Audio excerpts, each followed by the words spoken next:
स्थानिक स्वराज्य संस्थेच्या निवडणुकीचे पडघम आतापासूनच तळ कोकणात वाजायला लागलेत। त्यात आता भाजपा आणि शिंदे शिवसेनेची युती होत नसल्यानं दोन्ही पक्ष स्वबळावर लढणार आहेत। त्यामुळे सिंधुदुर्गात नितेश राणे विरुद्ध निलेश राणे असा दोन्ही भावांचा राजकीय संघर्ष पाहायला मिळणार आहे।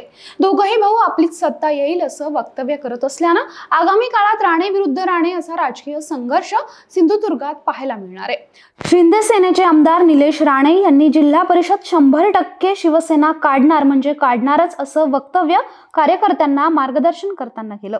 27 वर्षांपासून सिंधुदुर्ग जिल्हा परिषद नारायण राणे यांनी टिकवली आहे, दर्जा मिळवून दिलाय। तोच दर्जा शिवसेनेच्या माध्यमातून टिकवून ठेवू।